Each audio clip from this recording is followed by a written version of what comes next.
...2001 Harley Electra Glide Ultra Classic. I've had it since it was new, 21 years. And I wanted to put a louder horn on it. I've had to honk my horn on my last trip a couple of times, and it just didn't seem to get much attention. And I've put quieter pipes on it, so I'm trying to make a trade-off here.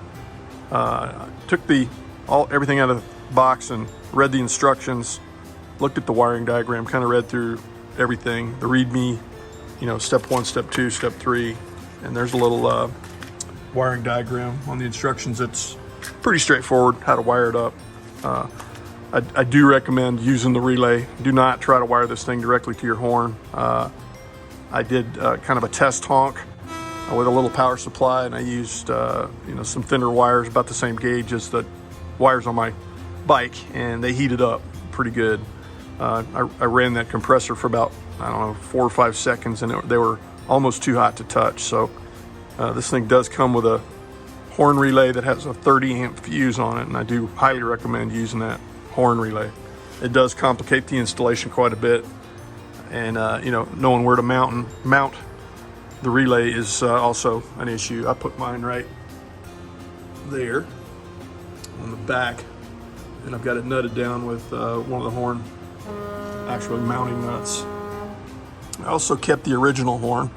I tapped right into the stock OEM horn wires in case something goes wrong with the compressor. I'm not 100% trusting this thing yet, but I still have my stock horn that blows along with the trumpet, and they do sound good together, so nice and loud.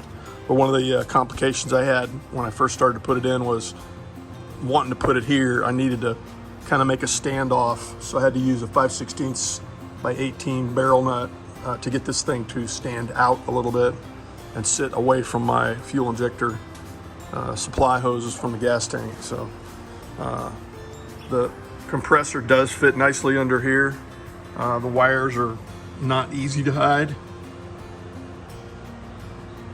You will see some wires unless you can find some connectors that have 90-degree bend in them when you push them onto the bottom of the compressor, which brings me to the compressor. It's a piece of crap. That's why I don't trust this horn and wanted to have a backup.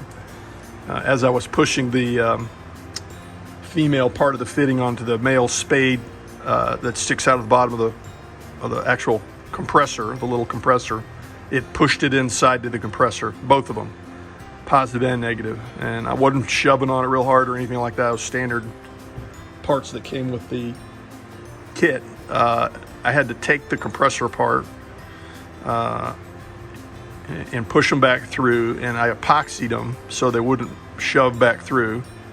And then to get the brushes to keep from being in the way, I had to hold the brush spring back with dental floss so that I could maneuver the cap back onto it without it hanging up on the brushes.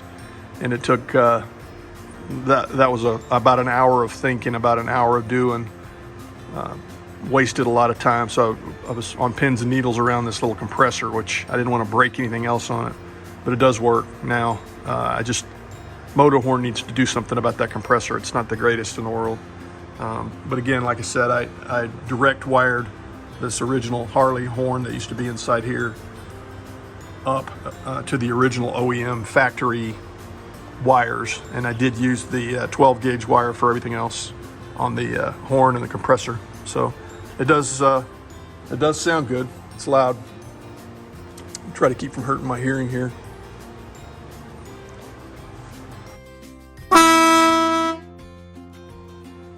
She works.